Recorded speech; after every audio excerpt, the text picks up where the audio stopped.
एक तरफ राजा ययाति धरती पर रहकर धर्म का प्रचार कर रहे थे, तो वहीं दूसरी तरफ देवताओं और दैत्यों में भयंकर युद्ध चल रहा था। उस समय दैत्यराज के पद पर राजा बृहस्पति अभिष्ट थे, जो कि परम शक्तिशाली थे, लेकिन उनकी असली शक्ति थी उनके दैत्य गुरु शुक्राचार्य, जिनकी पास थी एक मृत संजीवनी विद्या का प्रयोग करके वो किसी भी दैत्य को पुनः जीवित कर देते थे। और यही देवताओं की समस्या का मुख्य कारण बन गया था। तो वह जाते महर्षि कच्छ के पास, महर्षि कच्छ से प्रार्थना करते हैं कि हमें समस्या से निकालना है। महर्षि कच्छ कहते हैं कि ठीक है, मैं अपने पिता से आज्ञा ले लेता हूँ। वह देवगुरु बृहस्पति के पास जाते हैं और उनसे आज्ञा लेते हैं और पहुंच जाते हैं दैत्य गुरु शुक्राचार्य के पास और उनसे प्रार्थना करते हैं कि वह शिष्य के रूप में स्वीकार कर ले। दैत्य गुरु शुक्राचार्य उनके पास 3 शर्तें रखते हैं।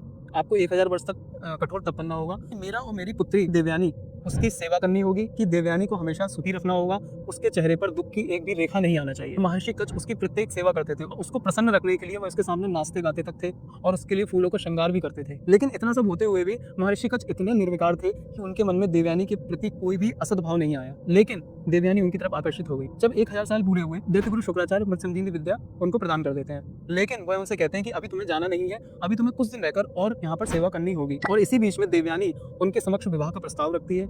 इस पर महर्षि कच्छ उनको मना कर देते हैं। इस बात को सुनकर देवयानी बहुत क्रोधित हो जाती है और उनको श्राप दे देती है कि तुम्हें जो मृत संजीवनी विद्या मेरे पिता से मिली है उसको तुम तत्काल भूल जाओ। इस पर महर्षि कच्छ भी उन्हें श्राप दे देते हैं कि तुम्हें भी कोई ब्रह्मऋषि स्वीकार नहीं करेगा, अर्थात तुम्हारा विवाह भी एक क्षत्रिय के साथ होगा।